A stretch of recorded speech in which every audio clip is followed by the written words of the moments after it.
Hai, Assalamualaikum dan salam sejahtera dari saya. Nama saya Nur Suharti binti Mun. Saya pemegang kad pelajar bernombor 82101352180001.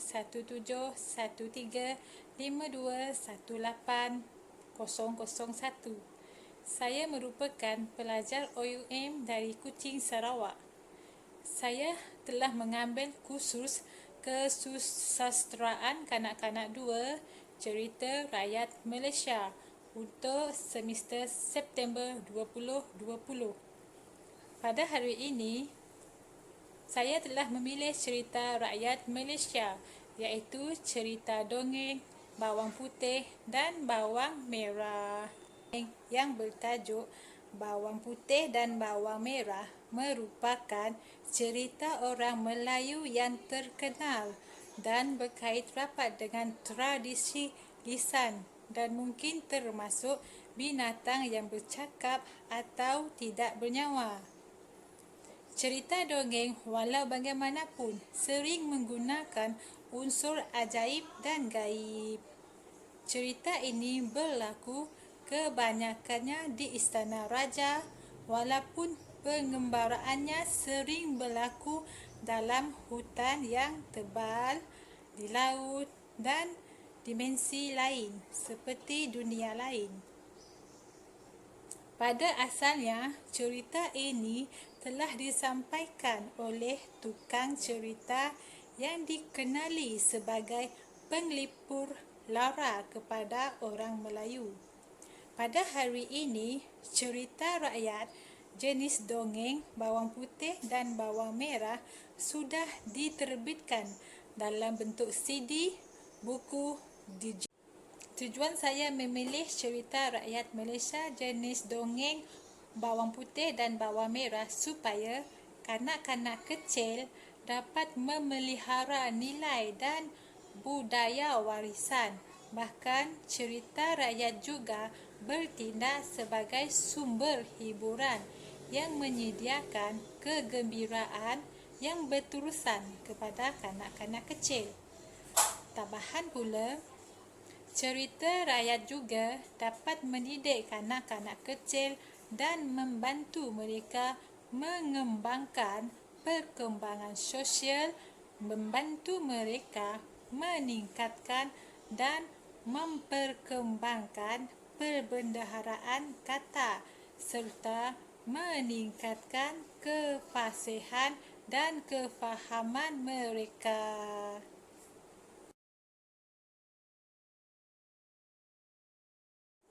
Di dalam cerita rakyat Malaysia iaitu cerita dongeng Bawang Putih dan Bawang Merah, saya telah menggunakan 3 pendekatan pengajaran dan pembelajaran. Pertama, pembelajaran berpusatkan murid secara aktif dalam sesuatu aktiviti pembelajaran dan mereka diberi tanggungjawab atas pembelajaran mereka sendiri. Ini kerana proses pembelajaran digerakkan atas minat, dorongan dan keperluan kanak-kanak. Kanak-kanak juga diberi kebebasan untuk memilih jenis aktiviti, bahan dan masa semasa pembelajaran. Guru merupakan pemudah cara atau pembimbing yang memandu kanak-kanak dalam aktiviti pembelajaran nanti. Selain itu, kaedah pengajaran dan pembelajaran kedua ialah pembelajaran berasaskan inquiry, iaitu merupakan satu pendekatan di mana murid-murid membina pengetahuan dan kefahaman sendiri melalui penyiasatan dan penerokaan berasaskan pengetahuan sedia ada. Pelaksanaan pendekatan ini adalah melalui pelbagai seperti pembelajaran berasaskan projek, penyiasatan saintifik, pembelajaran berasaskan masalah dan pembelajaran kolaboratif yang bagi melahirkan kanak-kanak yang berilmu dan berkemahiran berfikir aras tinggi. Kaedah pendekatan pengajaran dan pembelajaran yang ketiga ialah pembelajaran berasaskan projek adalah proses pembelajaran yang berfokuskan tugasan amali secara terancang dalam masa tertentu. Kaedah pengajaran ini menekankan kajian dalam bentuk projek sebagai cara murid memperolehi ilmu. Proses pembelajaran ini biasanya melibatkan kutipan serta analisis data dan persediaan satu laporan yang betul. Antara ciri-ciri pembelajaran berasaskan projek ialah kaedah ini boleh dijalankan secara berkumpulan iaitu bersama keluarga di rumah. Penilaiannya dijalankan pada setiap tahap proses sehingga ke tahap hasil yang siap. Proses ini melibatkan pengumpulan bahan, maklumat data, memproses maklumat dan pelaporan hasil dan berorientasikan dunia sebenar kanak-kanak. Assalamualaikum adik-adik. Apa khabar hari ini? Cikgu harap adik-adik di rumah sihat. Hari ini cikgu ada membawa satu bekas kontainer misteri. Cuba teka dan dengar. Apakah bahan yang berada di dalam bekas kontainer misteri cikgu ini? Apa? Belalang? Bukan. Ini adalah sejenis rempah ratus di dapur ibu. Okey, dan bahan utama ini selalu ibu gunakan ketika memasak di dapur. Okey, cuba teka sekali lagi adik-adik.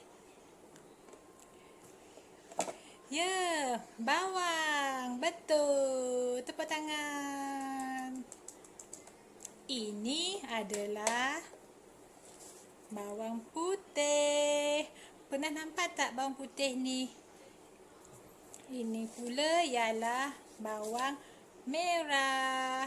Hari ini cikgu nak ceritakan kisah rakyat Malaysia iaitu cerita dongeng bawang putih dan bawang merah.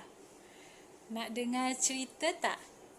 Kalau nak dengar, duduk elok-elok di depan dan jangan ke mana-mana. Hari ini cikgu akan membawa kisah cerita bawang putih dan bawang merah.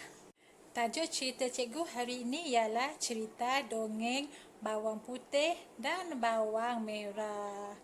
Ini adalah bawang putih dan ini pula ialah bawang merah. Ini ialah mak kundur iaitu ibu tiri kepada bawang putih. Di mana bawang putih ialah seorang gadis yang mempunyai rupa paras yang cantik, berjiwa lembut, baik hati, rajin dan berbudi bahasa. Bawang putih ni tinggal bersama ibu dan adik tirinya setelah kematian ibu dan ayahnya. Manakala bawang putih ini ialah adik tiri kepada bawang putih yang mempunyai watak yang jahat, suka memfitnah, iri hati, kasar, iaitu suka membuli bawang putih. Manakala mak kundur ni seorang ibu tiri yang garang kepada bawang putih, suka memukul, mendera dan menyuruh bawang putih membuat kerja rumah. Manakala seorang putera pula tinggal di dalam istana. Putera ni ialah seorang raja yang tegas tetapi berhati mulia. Ada nampak tak di mana perginya raja? Nanti di akhir cerita awak akan tengok di mana raja berada. Pada suatu hari, bawang putih tinggal bersama ibu tirinya iaitu Mak Kundur dan adik tirinya iaitu bawang merah. Ini disebabkan kerana bawang putih telah kematian ayah dan ibunya. Mereka berdua sangat membenci bawang putih. Bawang putih ini sering dimarahi dan dipukul oleh ibu tirinya. Agak-agaknya kan, kenapa bawang putih sering kena marah, sering kena pukul? Kenapa ya adik-adik? Ini kerana bawang merah ini berasa sangat cemburu. Cemburunya bagaimana? Sebab apa?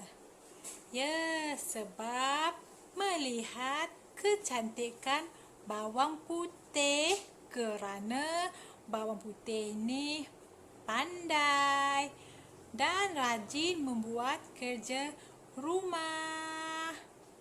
Adik-adik nak seperti bawang putih ke bawang merah?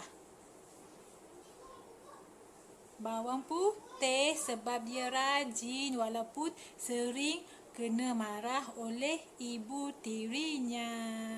Pada malam hari, semasa bawang putih tidur lena, bawang putih ni telah bermimpi. Ibunya yang telah meninggal dunia. Ibunya menyuruh bawang putih berjalan ke hutan untuk mencari pohon beringin yang rendang. Ibunya berkata, "Wahai anakku, pergilah hiburkan hatimu dan bersabarlah, suatu hari nanti engkau akan mendapat kebahagiaan." Okey, soalan cikgu nak tanya ni. Ibu bawang putih meminta untuk mencari apa di hutan? Okey, siapa dapat jawab? Ibunya berpesan untuk mencari pohon beringin. Berada di mana pohon beringin tu? Berada di hutan. Keesokan harinya, bawang putih segera menyelesaikan kerja-kerja rumah. Bawang putih pergi ke hutan setelah ibu tirinya pergi bekerja dan adik tirinya masih tidur. Bawang putih pula memberanikan dirinya masuk ke hutan seorang diri. Dia hendak mencari pohon rendang. Pesanan cikgu, jangan sesekali adik pergi ke hutan seorang diri kerana banyak bahaya yang menanti adik-adik nanti. Setelah puas berjalan-jalan dan mencari di dalam hutan, tiba-tiba bawang putih terpandang sebuah buaian yang tergantung di pohon beringin di dalam hutan. Tempat tersebut seakan-akan sebuah taman, iaitu tempat puteri kayangan turun ke bumi untuk bermain. Adik-adik, cikgu nak tanya ni, apa perasaan bawang putih apabila melihat buaian tergantung di situ? Perasaannya dia sangat gembira tak? Gembira sebab telah menjumpai buaian di dalam hutan. Ketika bawang putih duduk di atas buaian itu, tiba-tiba buaian itu pun berayun dengan sendirinya. Semakin lama, semakin laju. Bawang putih melihat bunga-bunga yang berada di sekitarnya turut bergoyang-goyang. Hati bawang putih terasa sangat terhibur. Bawang putih terus menyanyi. Adik-adik nak dengar cikgu menyanyi tak? Nak? Okey, cikgu nak nyanyi ya. Okey, 1, 2, 3. Laju, laju, buaiku laju. Pohon beringin, tegaknya tinggi. Kalau rendah menyapu bumi, penghibur aku, menolong aku. Bertiuplah, oh angin bayu, laju, laju, buaiku laju. Akulah anak yatim piatu. Tiba-tiba bawang putih teringat mak kundurnya di rumah. Ibu tirinya pasti akan memarahi bawang putih dan mendapati dirinya tiada di rumah. Namun bawang putih tidak tahu bagaimana hendak memberhentikan buaian itu. Bawang putih lalu berkata kepada buaian itu, "Wahai buaian, tolonglah berhenti. Aku ingin pulang ke rumah." Tiba-tiba buaian itu pun berhenti dengan sendirinya. Pokok-pokok dan bunga juga turut berhenti bergoyang. Best tak nyanyian cikgu tadi? Nanti cikgu nak adik-adik menyanyikan lagu bersama cikgu nanti, okey? Pada suatu hari, bawang putih bermain buaian seperti biasa sambil menyanyi. Tanpa disedari, seorang raja sedang memerhatikannya. Baginda sangat tertarik melihat bagaimana buaian itu boleh berayun sendiri apabila bawang putih menaikinya. Ketika bawang putih hendak pulang, baginda menyuruh pengiringnya untuk mengekori bawang putih balik.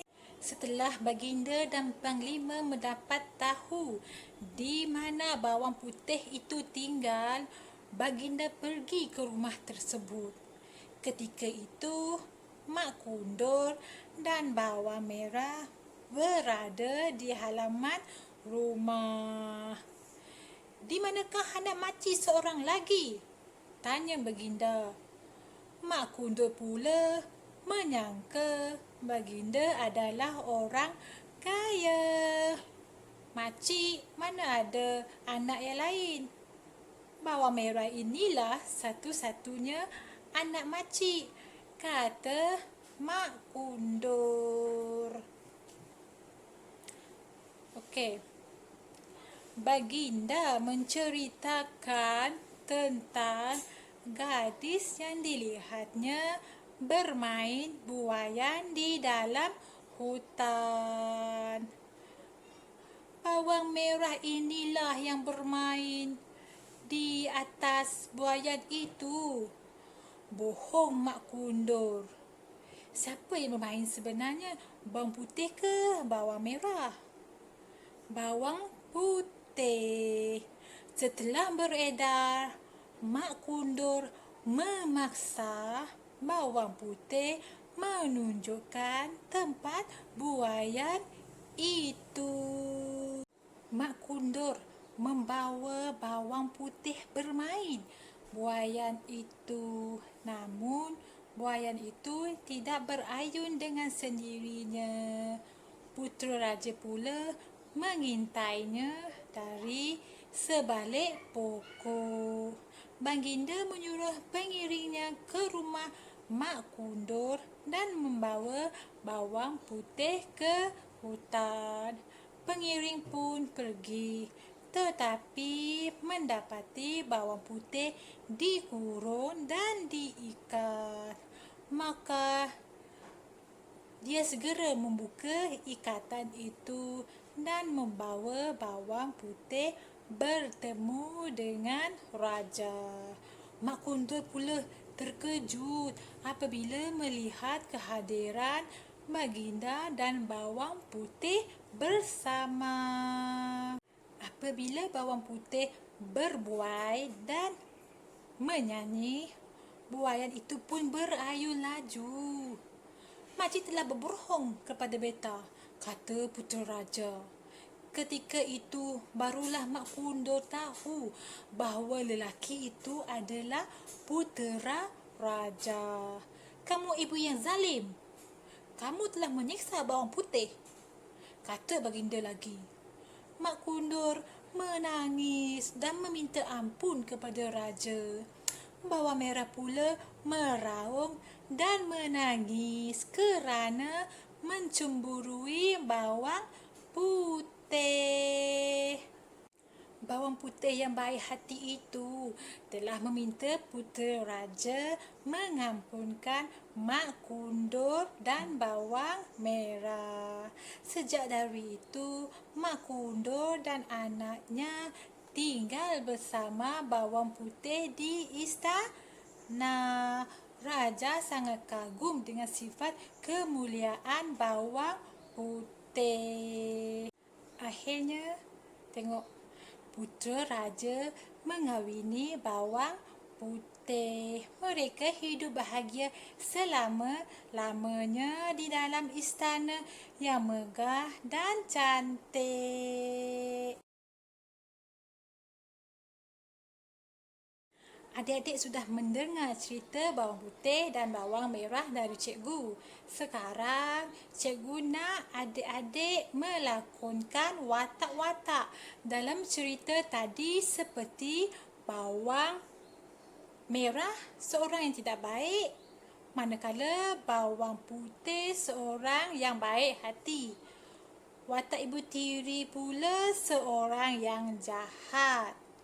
Dan putera seorang yang adil dan bijaksana dengan pemahaman dan kotakasa yang mudah difahami jalan ceritanya. Adik-adik boleh melakonkan watak tersebut bersama keluarga di rumah.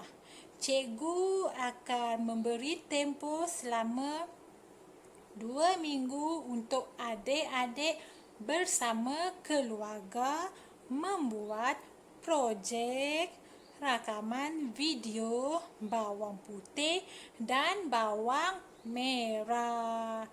Okey.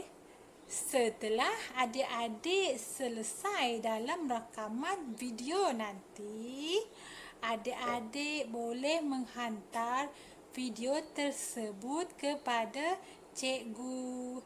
Cikgu akan memberi hadiah penyertaan kepada lakonan adik-adik yang terbaik.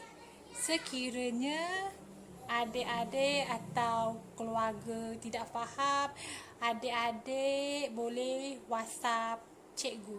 Okey?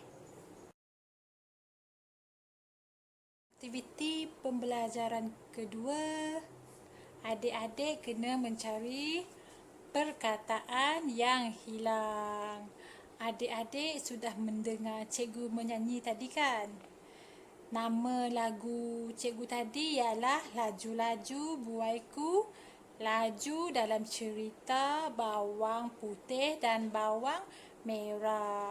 Cikgu nak adik-adik membuat latihan untuk mencari perkataan yang hilang. Adik-adik boleh mendapatkan latihan dari pautan yang akan cikgu sediakan. Latihan ini hendaklah dihantar melalui WhatsApp untuk penghantaran. Semua aktiviti ini hendaklah dilakukan bersama ibu bapa penjaga di rumah. Ya, itu sahaja aktiviti pada hari ini. Bye.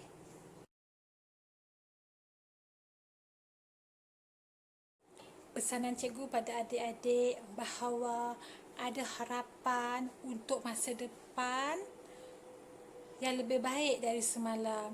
Jadilah anak-anak yang rajin, baik hati, bermotivasi tinggi, maka orang lain akan menyukaimu serta sayang akan kamu.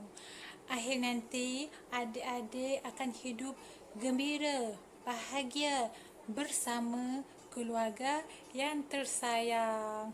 Dan yang paling penting sekali, hendaklah adik-adik atau cikgu atau sesiapa sahaja sentiasa bersyukur kepada Allah. Itu sahaja dari saya, Cikgu Nur Suharti binti Mon. Bye. Assalamualaikum warahmatullahi wabarakatuh.